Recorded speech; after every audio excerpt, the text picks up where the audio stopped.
Hello everybody, good morning and welcome to the United Stands. I'm Mark Goldbridge and this is your latest Manchester United news as United prepare to take a big risk on the return of Lisandro Martinez. Jason Wilcox gives a big and in-depth interview on the shape of Manchester United and why he thinks we're heading in the right direction under him, Wilcox, Barada and Sir Jim, why we had a good summer transfer window and why they are top of their game in getting Manchester United back to where they need to be. Only last night we were talking about Cristiano Ronaldo's view. I have a view, I'm sure you have a view as well. Is he talking PR bollocks or is he talking sense? Personally, I think there is some sense in there, but also I think there is huge risk baked in that, you know, we're not the only club doing what we're doing. So does that take us back? I think that's always something to keep in mind. We've got a little bit on Elliot Anderson as well and a few other bits to talk into as well.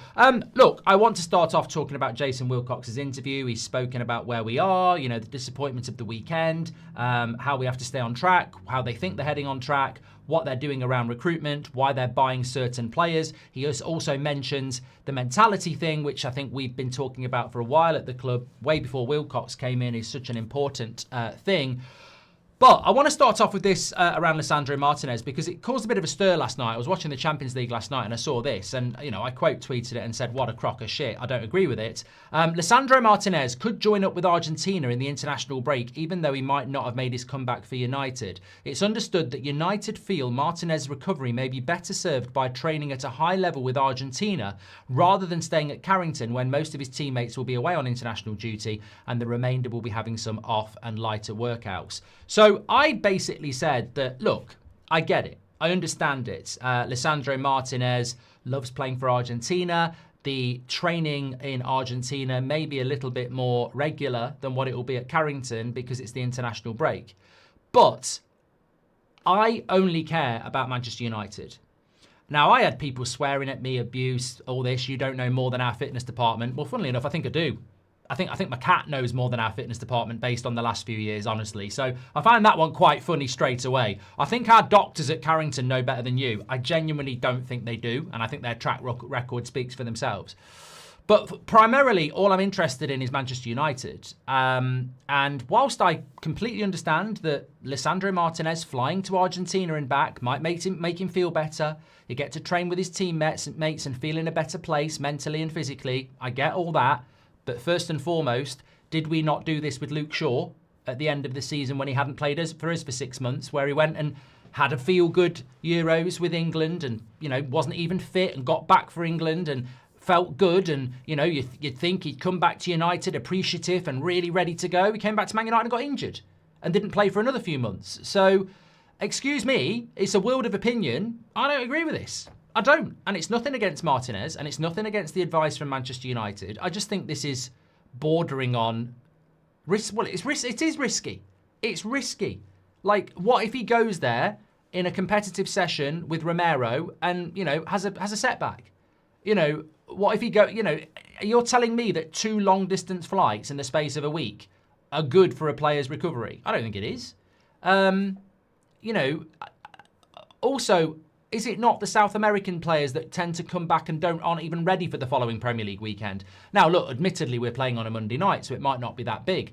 But as Gene says, we pay his wages. I think that, look, ultimately, we've done this before with Luke Shaw. He hasn't played for the football club this season or most of last season. He hasn't even returned for us yet. Like, if he'd played against Forest and he played against Spurs, I'd still be a little bit like, you've played 2 games, I'd rather you just had 2 weeks off. He hasn't even played for us yet. And we're like, yeah, we think it's a good idea to go to Argentina and train with the Argentinian national team. I find it ridiculous. And I love Lisandro Martinez. And I want Amorim to do well. And I want Man United to do well.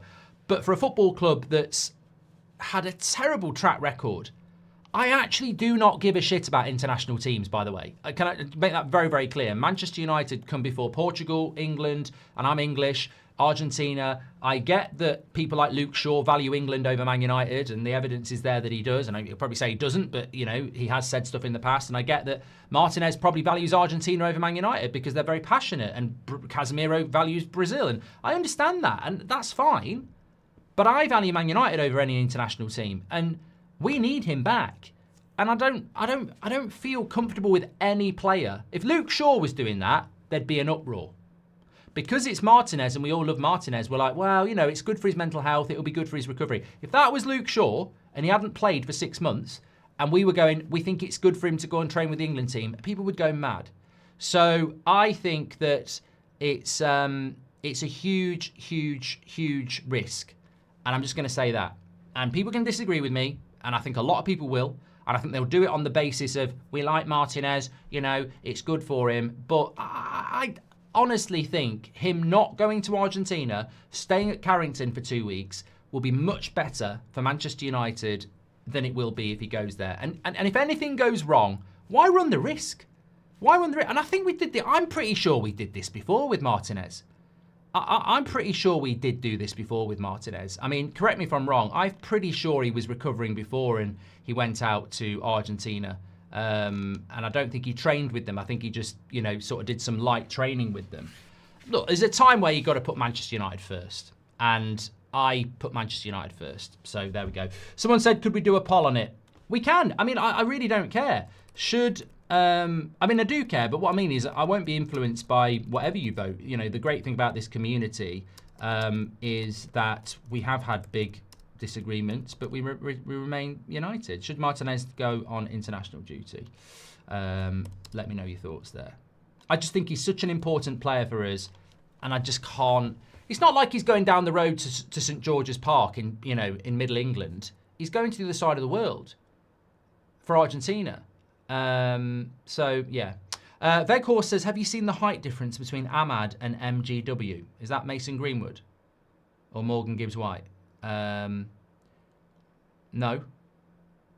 And Andre Smith, don't tell me they're the same height. Andre Smith, welcome to Members Club. Thank you very much. Thank you very much for that. Anyway, lots of people are saying things like, we did, and he got sent home, says Daniel Richardson. We did do this before. He prioritised celebrating with Argentina when we were struggling on the pitch after the World Cup to spill the tea. We pay his wages. He should listen to us. Well, apparently Man United are recommending it. So that's the story from Chris Wheeler in the Daily Mail. Man United are recommending this. So, I don't think we can blame Martinez based on the story that's coming out. Apparently Ahmad and Morgan Gibbs-White are the same height. Anyway, let's talk about what Jason Wilcox had to say. We can come back to that. I just think, you listen to Jason Wilcox and you think the club are moving forward, and then you hear stuff like this. He hasn't played for us this season, and we're saying, yeah, go on international duty. I mean, Sir Alex Ferguson would never do this, by the way. I'm a child of the Sir Alex Ferguson era. I can't help that. A lot of us are. Sir Alex Ferguson would say, hey, Giggsy, how's your hamstring? It's fine, boss. No, how's your hamstring? It's all right. What's next week? The international break. How's your hamstring? Oh, yeah, it is a bit tight. Yeah, he's a bit... Yeah. Sir Alex would get his players out of international duty as much as he could. And we think it's a good idea for them to go on it. Argentina is still the other side of the world. I just think it's ridiculous. I really, really do. But, we'll have to wait and see how that one pans out. What we don't have to wait and see to pan out is this interview from Jason Wilcox. Very, very interesting stuff and a lot to unpick here. Now, I want to overarch this by saying this is an interview with the club. So therefore, it's going to be very, very PR-led. I think there are some good bits in there. But I just want to say, everything I read here, my opinion is going to come out. Your opinion is going to come out. But all I do when I read this sort of stuff is two things. One, who's done the interview? The club. So, MUTV, the club, whatever, it's going to be very pro the club. I understand that. It's better than nothing. Point two, everything he says, do you think we're the only club in the world doing this? Brighton are doing what he's talking about. Liverpool, Man City, Chelsea, Arsenal, Bayern Munich, everybody's doing this. So, the fact that we haven't been doing this is scary. The fact that we are doing it will help us improve. Doesn't necessarily take us into the top four if loads of other teams are already doing it. But it's a step in the right direction. I like some of the stuff he said.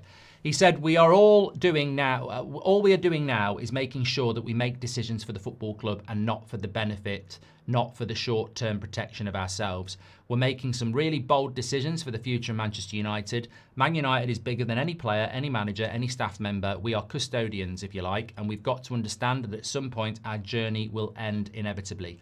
We need to make sure that when we leave this football club, whenever that is, and I hope I'm here for a long, long time, that this club is in a much better position. Well, look, I mean, that's a very good start to an interview. And to be honest with you, you'd have to be absolutely inept to not put the club in a better position. Look, we all said Wilcox, Sir Jim, Barada, Amorim.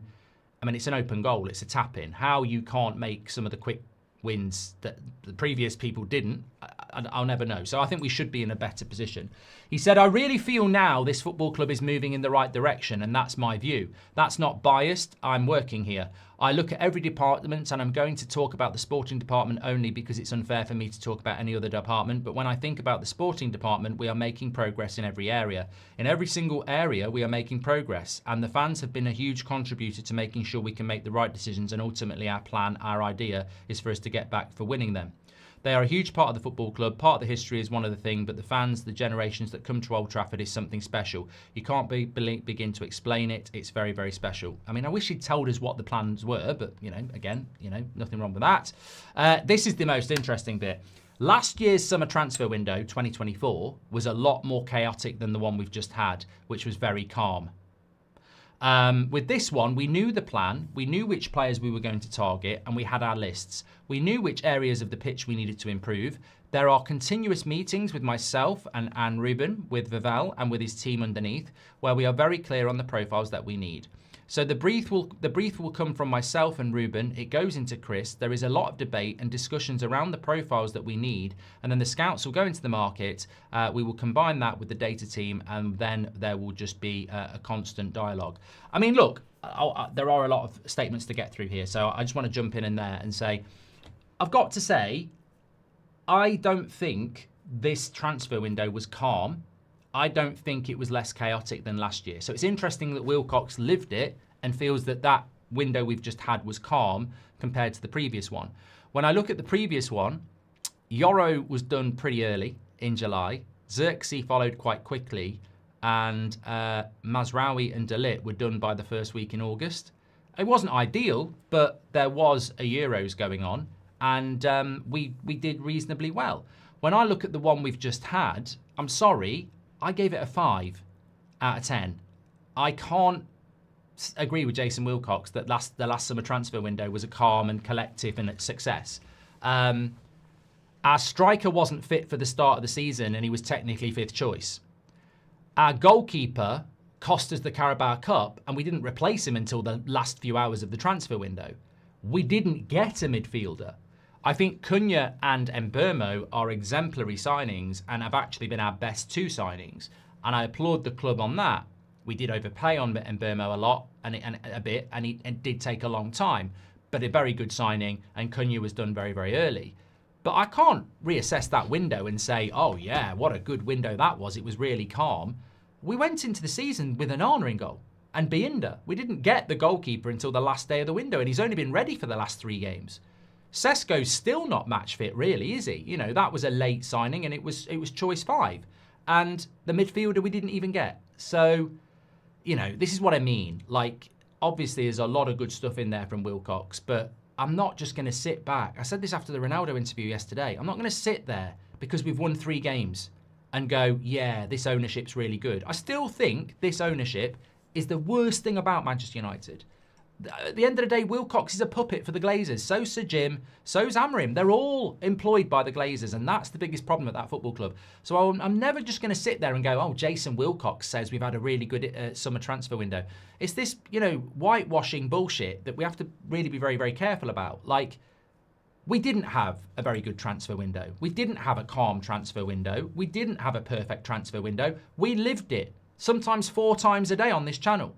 Where's the midfielder? Where's the goalkeeper? Why haven't we got a striker yet? Why aren't we getting these players in early for such an important pre-season? So, I think that the club is moving. I believe the club is moving in a different direction.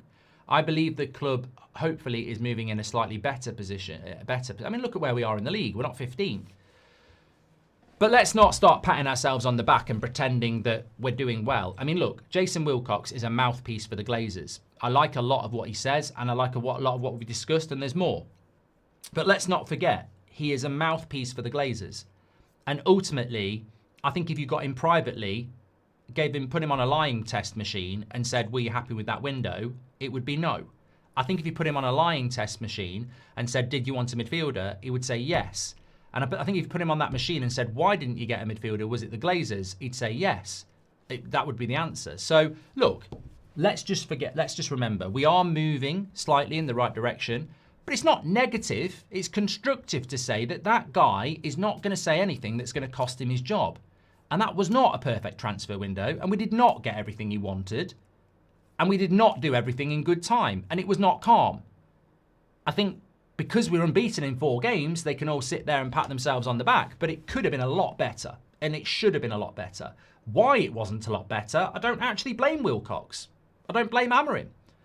I don't necessarily blame Barada. I blame Sir Jim, and I blame the owners, because somewhere along the line, we messed up. The goalkeeper was too late, and the midfielder never happened. Wrathgod said they should stop saying we're doing better than last season. Anything worse is literally relegation. Well, look, factually we are. We're in a better position in the league, aren't we? There's no doubt about that. There was something I wanted to talk about in relation to... He spoke about Sesko as well. But there was something about... Did I put it in here? Yeah, he spoke about the summer signings. If anyone can find... I don't know where the quote is. There was something about signing players and the profile of player that they want to bring into the club. I read this so much. This is the one. So Wilcox said, right now I'm having weekly meetings with the recruitment team on the different profiles, the age bracket, the cost, are they attainable? With Ruben as well. So it's a really joined up approach. I like this. This is probably my favourite bit of the interview. So he says, we're having these weekly meetings, these recruitment meetings, and we're talking about the profiles of the players, the age bracket, the cost, attainability. It's a really joined up approach. Now, why we weren't doing this before, or if we were doing... I mean, look, Ed Woodward might be there choking on his crunchy nut cornflakes saying, we've always done this. But, you know, I think sometimes we don't actually get this information, and this is the sort of stuff that Dortmund and Bayern Munich, their CEOs, their director of football, speak as much as the manager. And this is why Manchester United should do this more, because the director of football not doing this and hasn't done this for a long time at Man United. Why can't you do that? You're in the safety barrier of a Man United interview room, and you're saying stuff that the fans want to hear. And if you fail, then at least we know what you were doing and you weren't very good at it, rather than we don't know what you're doing.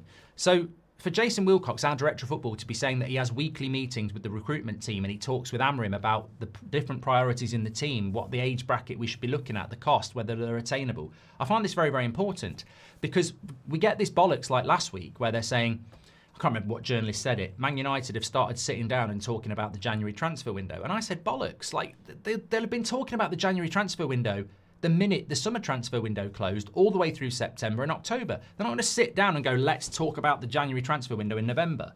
But some people believe that nonsense, and they're not, you know, this is good from Wilcox that we are actually doing this on a weekly basis, and it should be 52 weeks a year. Just because the January transfer window closes on February the 1st, we should be talking about what's available in the summer. In fact, you should be talking in September about what's attainable for next summer, and sometimes 18 months ahead, because you're looking at contracts. Real Madrid were looking at people like Trent 2 years from their contract running down. So you've got to be looking longer than 2 months before the next window. He said, when we sign a player, there are so many people that are involved in the process. The data team are involved in the process, and we will then focus all our attention on certain players. It's really, this is brilliant. It's really important that when we do the background checks, are they clean living professionals? Now, some of people in the chat are going to get really moody about this. But this is absolutely okay, and it's absolutely allowed. And some people think it should be banished because it's 2025 and it's not politically correct or whatever bollocks. I mentioned this literally 2 days ago. When I was talking about Pedro Neto, I was saying, look, apparently he's married, he's got kids, that's quite an interesting profile compared to a different player who might be somebody who's out with his mates on a Saturday night. I know what I would go for if the ability and age and everything else is the same. I'd go for the clean, not necessarily clean living professional, but somebody with a more stable home life is going to be more preferable. Well, apparently he can't do that. It's not fair. It might be from nonsense. Our director of football has just literally said it, and it's true, and it's good because we definitely haven't done this. We definitely haven't been doing this over the last decade. We definitely haven't been scrutinising players, doing background checks on, are they clean living professionals? We've definitely not done that. And there's multiple players that we can say we haven't done that for, but we haven't done that. And he goes on to say this is really important because this year we looked at Premier League ready players. And with Mbeumo and Cunha, we couldn't take too much risk in that area. We needed players that we could plug in and play with little transition time. See, that's what I like. Because that's you. That's us. That's the fans. It's logical. Football's very logical. Football's very simple. And for too many years, Manchester United have recruited players in a way that's, I would say, hype. Oh, he looks good. Oh, he looks good. Oh, we could sell some shirts with him. Whereas with Cunha and Mbeumo, I think it was very much about what do we know about them? What's their motivations? Professionals, focused on football, plug and play, it's worth the money. It's worth the £65 million for Mbeumo more than it is worth the £50 million for a 21-year-old from the French league who, likes to go out with his mates on a Saturday night. It is. I'm sorry. People go, well, that's not fair. He might be going out with his mates bowling. He might be. But he's from an unproven league. He's young. And he isn't settled. Whereas Mbeumo is 25, he's in the Premier League, he's ready to go. And that's fine. You can make those decisions. Some people might go for the 21-year-old from the French League and he ends up being the next Thierry Henry. But we've got to look at that, and we are looking at that. And you know what? I've got to say, I'm very impressed with the Jason Wilcox interview. I am, because I think it's not rocket science, but it's playing to what we want to hear. I want to hear that we're doing these things because we've not heard that we're doing these things. And they're logical things to do, and they're open goal tap-ins. And I'm not going to say, oh, Jason Wilcox, a GOAT. He's the GOAT director of football. I mean, he's literally doing what we've been talking about for a very long time. But we haven't been doing it. The negative people might say, well, this is not even going to get us top four because every other club's been doing this for years. Look at Brighton. Look at Arsenal. Look at everybody else is doing this. But the fact is, we haven't been doing it. We factually haven't been doing it. I said yesterday, look, it's very unfair to pin this on Jadon Sancho, and I'm not pinning it on Jadon Sancho. He's just an example. But by the time Jadon Sancho walks out of this club next summer when he's 25, we'll have spent about £120 million on him. And for what did we get in return? So we bought him when he was about 20. He's going to walk for free at 25, and we spent £120 million across that 5 years. For what? For what? What have we actually got? How many edge of the seat games have we had? How many trophies has he won? How many good games has he had? And he's not the only one. The list goes on and on. Alexis Sanchez, might not be somebody that isn't clean living or professional, but certainly there was a story there we didn't pick up on. Mason Mount, we didn't pick up on that. Mason Mount's probably a clean living, football loving professional, but he ain't fit, and he never bloody is. So it's not just about, oh, he goes out on a Saturday night with his mates when he can. It's about the whole package. Like, what's the story with this player? Injuries, how they conduct themselves, mentality.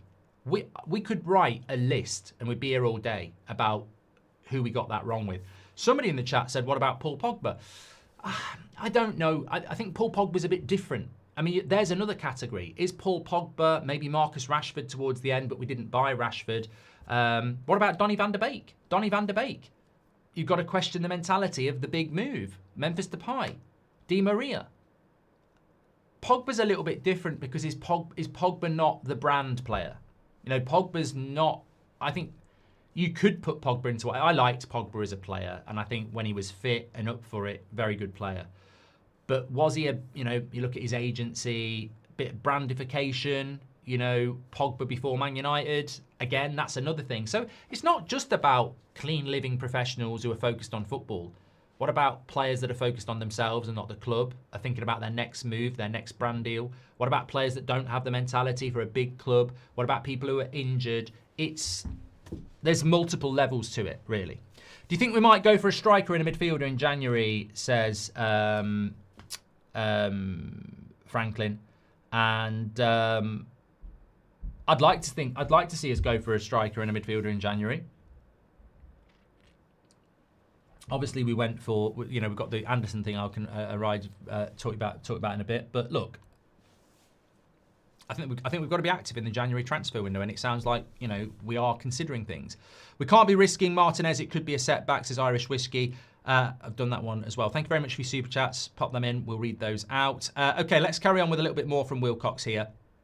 That was my favourite bit of the interview. He said with Sesko at the top end, he's going to be an amazing player. It's difficult to be a number 9 at United, and I know sometimes that Cunha and Mbeumo are getting a lot of the credit, but the runs that Sesko is making also helps Matthias and Brian as well. All 4 of them have done really well. The summer signings from last year, they are top professionals, so I think that's just a public backing for Sesko. He said in relation to the players, when the meeting time is 9:45 and you see the guys arriving at 8:30, 8:45, that's a good signing. Whether we win or lose, the atmosphere and intensity doesn't change. Of course, when we lose, there's a lot of disappointment and frustration, but once they're on the training ground, you can feel their character, their team spirit and their energy. I mean, look, to be honest with you, I'd file that in bullshit. Talk to me about recruitment, talk to me about your plans to make changes there, but don't talk to me about the squad suddenly flicking a switch, Jason. That's bullshit, and it is. Manchester United's biggest problem over the last few years has been a dressing room that is weak, and a light switch dressing room that turns the light on and off. I don't for 1 minute believe that suddenly this team is like turning up for training, buzzing, energised, ready to go again. Until I see that over 6 months, I'm not going to say it's back over 4 games. And we saw, if the team is back and everything's great, why did we switch off for 20 minutes in the second half against Forest? That's still a work in progress, and that's only going to change by you buying more people like Mbeumo and Cunha. Let's not pretend this dressing room's great. Like, there are still 8, 9, 10 players that need to go, and 8, 9, 10 players that need to come in. I think progress is being made. I think certain players coming in have made a big difference, not just this summer but last summer as well. But yeah, we're not that. I can't look at that squad and go, yeah, we're back. There's still issues in there. Also, he said, spoke about Sesko, didn't we? On Lammens, he says, Tony Coton, the goalkeeping scout, was putting him on my radar 12 months ago, and he was relentless with it. This guy is going to be a top signing for us, and he started well, but he's got to keep it going. He's very reflective and very professional with his approach. We weren't always looking at goalkeepers that have got huge potential. We were always looking at goalkeepers that have huge potential. Seni was available and we decided to move, but it wasn't a knee-jerk reaction. Well, I think we should have moved a little bit quicker on that. I think we're all in agreement that we should have moved on a goalkeeper earlier in the summer, and it would have been great to have Lammens from game 1 instead of, game week 6.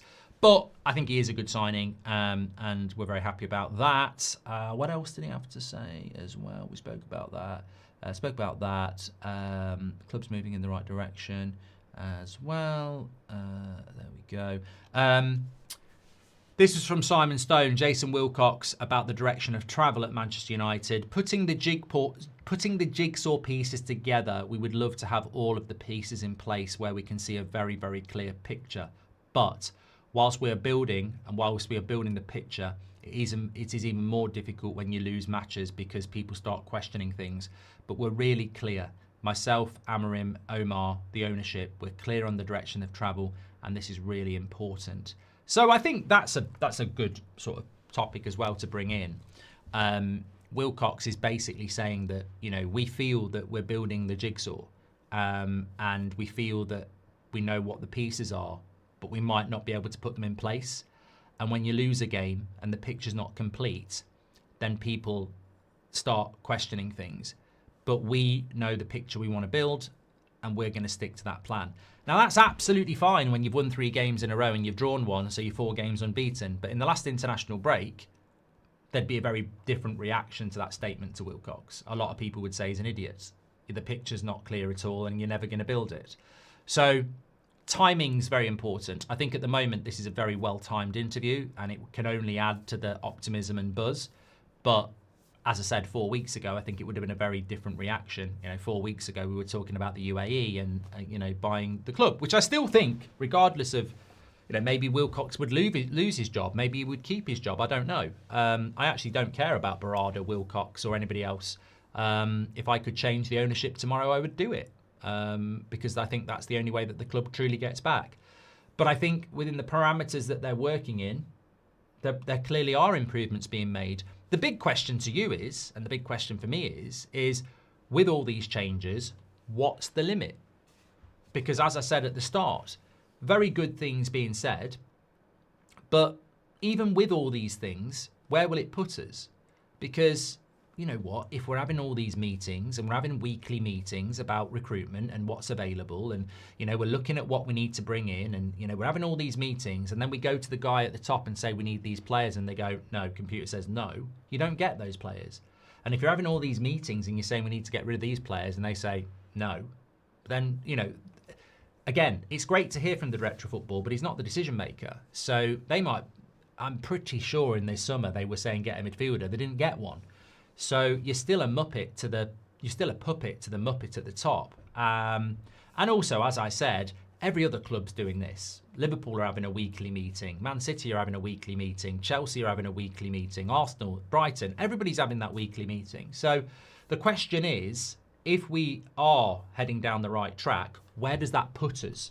Where, if we keep doing this, where does it put us? It doesn't win us the league. Absolutely doesn't win us the league. Just because we're having a weekly meeting and we're talking about recruitment, it doesn't necessarily win us the league. We won't finish 15th. We should, in my opinion, get back in the Champions League, and then hopefully from the revenue of that, we can buy better players and keep doing this and gradually get ourselves back to the top of the league. But I think these positive changes hopefully get us in the Champions League, and then the revenue of that hopefully gives us a kick to move higher. But I look at the Arsenal journey and it's 6 years in the making and they've still not won the league and they've been doing things right for 6 years. I look at that. I think that this is about, I don't think there is a Man City or a Blackburn Rovers anymore. I don't think there is a club that comes in and goes, hey, we're getting everything right and we're spending money. I don't think you can do that anymore. And Blackburn didn't do it straight away. And Man City didn't do it straight away. They did it in a very short period of time, but it wasn't one season. So I think this will have limitations based on the ownership. I think Wilcox, Amorim, Omar Barada, they can do good things. They can run the club better. But I would say the limitations of that are top 4 until you start pumping the money in that a Chelsea does, that a Bayern Munich does, that a Real Madrid does, that a Man City does, that a Liverpool just have, and an Arsenal have. That's the next step. So I think we're putting in the foundations here. I think we're hitting those open goals of let's recruit better, let's look at our players better, let's do this regularly, let's, change this, let's change that. And I think those things are going to help us climb, but I think we will hit a ceiling of hopefully Champions League football, and then you've got to spend again. Because ultimately, what it really comes down to is who can collect the best set of players in the world. And we've sort of had our fingers stung on this because some people go, well, we've spent $1 billion under the Glazers and we were shit. Yeah, but we didn't buy the best players in the world, did we? We've just literally spoke about that 10 minutes ago. We spent a long time recruiting, spending, 120 million's been spent on Sancho. That's not buying the best players, that's chucking money down the bin. And we've done that loads of times. There are people out there that when we say we need to spend money, they go, well, you spent $1 billion under the Glazers in 10 years and nothing happened. Yeah, because we spent it badly, you moron. Like, give me $1 billion again, I'm not going to go, well, I'm not going to spend it. I'd spend that $1 billion. But if you spend, it's like wage bills. People get really, oh my God, the wage bill's massive. I don't care if we've got the biggest wage bill in the world, if we're winning the league every year. Paying for top quality players is absolutely fine, whether it's wages or salary, wages or signing on. It doesn't matter. I don't mind going out there and spending ridiculous money and ridiculous wages on ridiculous players. The problem is we've done it on shit. So that's gonna need to happen at some point. We can't do this on a budget. We will have to look at what we got with Mbermo. 65 million is slightly overpriced, I'd say by about 5-10 million. But we needed that. The 5 to 10 million extra was absolutely worth it rather than not getting him. And that's something that's going to have to happen. So I would say that these changes that Wilcox talks about, they're not going to get us into the title race. First step is to get into the Champions League and then go again. While it's good to hear from Wilcox and about what the club is doing to move forward and improve, it's frustrating that it takes a run of decent form to hear from him. Transparency needs to be normal. Yeah, again, the voice of reason, Patrick. I think you're absolutely spot on with that, certainly. Quality midfield, top 6 or top 4, says Ray. Ray, I genuinely think top 4 is a closed shop. And I know a week ago it was looking good because Man City, Chelsea and Liverpool had lost. But in my opinion, I think top 4 is a closed shop. I think it's Chelsea, Liverpool, Man City and Arsenal. And it should be Chelsea, Liverpool, Man City and Arsenal. And if we broke into there, that would be incredible. So 5th place for me is where I pitch Manchester United. Took us a decade to figure out a 5-year-old can make this. Why am I backing Amorim? It's not about short-term fix. It's about building identity, hopefully soon. Yeah, look, actually, Seth, you make a great point. Everything Wilcox says is almost like what we've all been saying for a decade. But do we say, oh, it's about bloody time? We can, but at least it's being done. You know, backing a manager instead of sacking a manager. I mean, who would have thought that might be an idea after sacking about 4 of them? You think we might get 4? Done that from Franklin as well. Thank you very much. So yeah, give us your thoughts on all of that. There was also, I actually did read something. What was it about?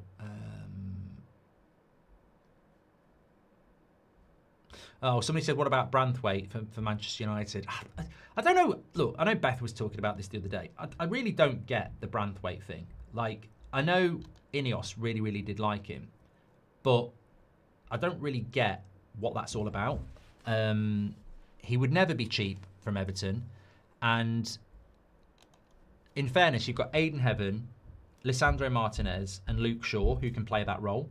So I don't know why you'd go for Branthwaite, unless it's an obsession that Ineos have. I mean, they did want him in the first place, but I think that's low priority. I also do not think that Branthwaite is a name that gets mentioned that much in the English game as a top centre-back. I think he was being mentioned 2 years ago, but I think nowadays you don't really hear about Branthwaite. You hear about Gehi, you hear about Konza.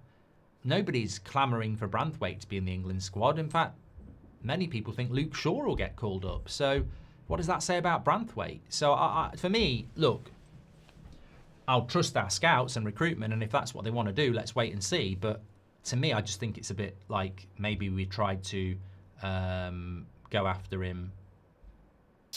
Maybe it's just a bit of paper talk. Dave the Brave says, off topic, in your opinion, who will be here next season, Cobby or Amorim? It won't be both.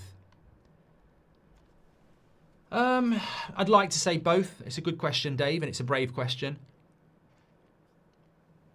I'd like to say both, mate. I really would. And it's not beyond the realms of possibility, but right here, right now, it does feel like you might be predicting something correct, in which case it should be Amorim. I can't see how Amorim doesn't have a good season. I really can't. I think the league beyond the top 4 is chaotic. I think we're only playing 1 game a week. We have a very good squad, of which is evidenced by the fact that people like Mainu cannot get minutes. We should comfortably be 5th or 6th, which will... Well, I wouldn't say comfortably 5th, but we should be in the top 6. We should be 5th or 6th. 5th or 6th comfortably. I'm not saying 5th comfortably. And that will be enough for him to be here next season. So if one of them's going to go, I would say it'll be Mainu. But I still hope that doesn't happen.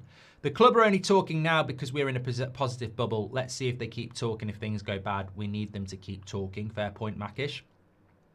Are you saying that Shaw intentionally got an injury after the Euros, says Kai? No. No, I never said that. What I said is Manchester United, Luke Shaw got injured in February. We had an FA Cup final at the end of May. He wasn't fit for that. He went to the Euros in June, played in the Euros, came back, and was injured for another few months. My point was, we've let this happen before, where a player's not fit for us, and we let them go on international duty, and then they come back from international duty, and they're injured again. That's stupidity. Doesn't get spoken about enough how stupid Manchester United were to let Luke Shaw do that.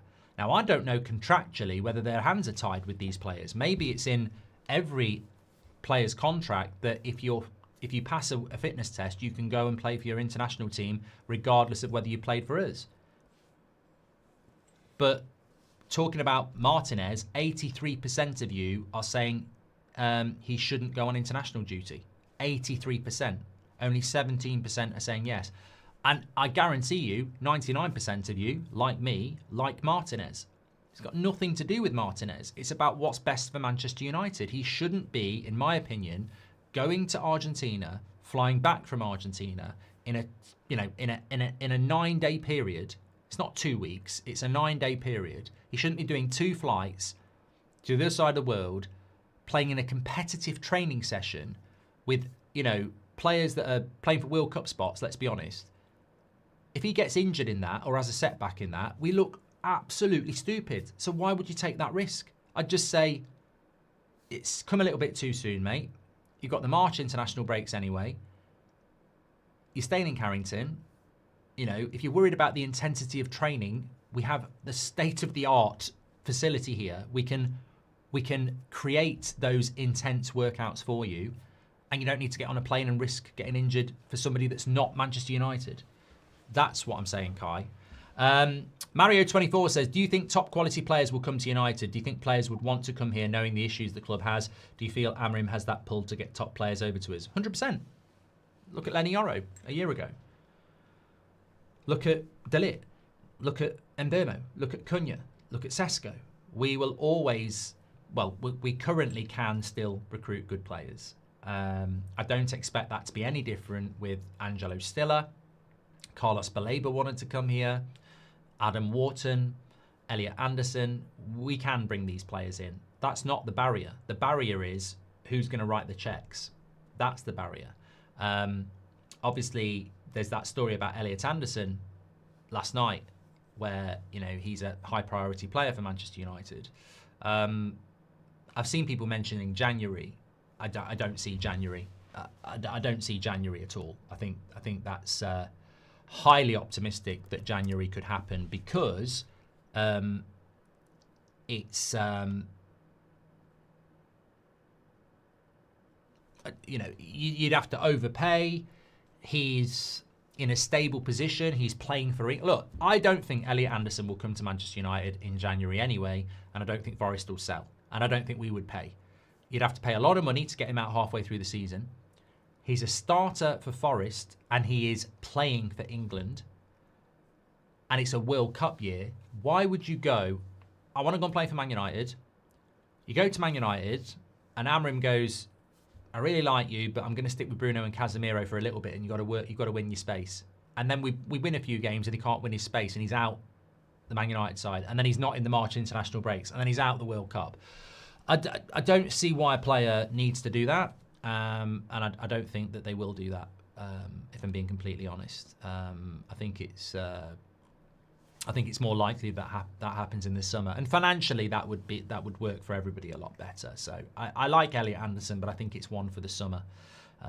So my hope is that regardless of that, we still look to do a deal in January with somebody. Certainly, yeah.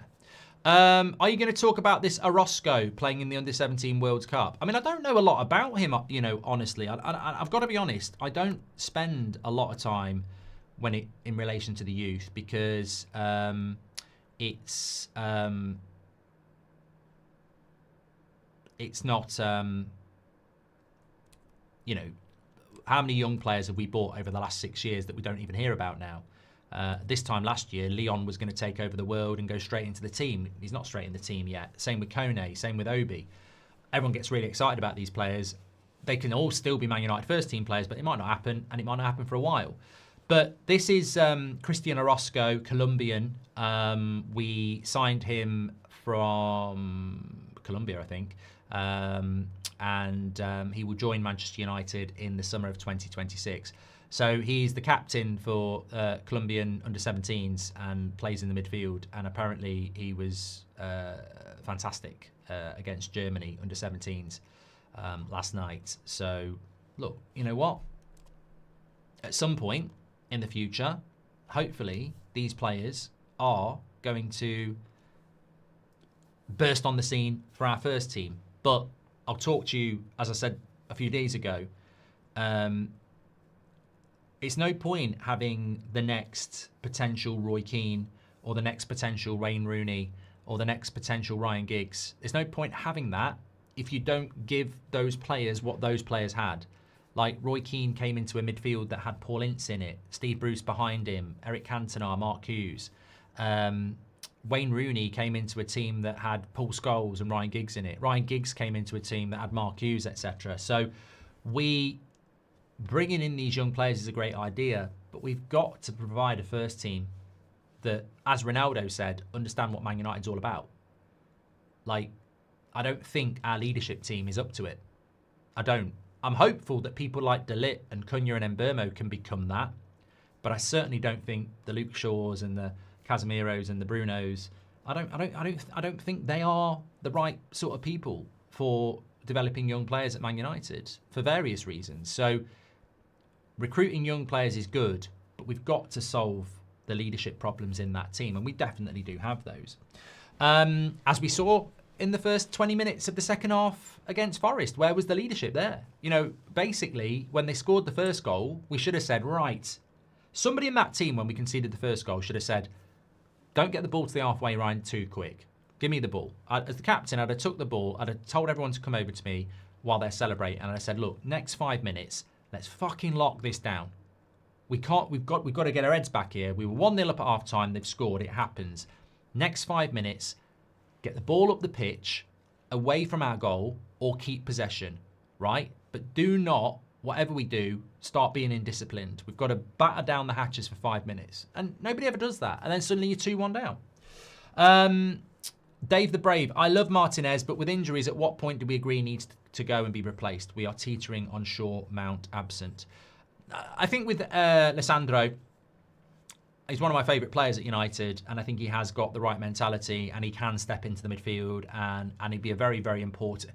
This system probably suits Martinez more than any player in our football club pre-signings. So thinking about the team that Amorim inherited, I would say Lisandro Martinez was probably the most suitable player for the system. As a centre-back that likes to step into the midfield, 3-4-3 suits him perfectly. So for me, Martinez is still a big, big part of our future. I do also, and have said myself, that we have got to be very, very careful about the risk factor that he's had 2 significant injuries. Basically, since he was mid-20s, he's been injured. And he's had 2 long-term injuries. Either of those could cause him problems for the rest of his career in other areas. So there is a percentage chance that Martinez never really comes back and plays properly, consistently. He might not recover and be the player he was, or he might recover and be the player he was, but his body can't deal with it week in, week out. So look, that is a risk. But I don't think we're at that point yet where we can start to say that that's a major concern. And I'm hopeful that Martinez, look, I think Martinez is a really important player for us. Which is why the recuperation has to be spot on. I don't care if he's not back for the Everton game. Like, if Martinez isn't back until mid-December, he's not back till mid-December. It's fine. We don't need him to be going to Argentina to, increase the intensity. Maybe we just go, it's not a bad thing that he has a couple of weeks of, steady recuperation, and then we'll increase it when the players come back. We don't need him for the Everton game. But I think we've just got to make sure we give it every opportunity.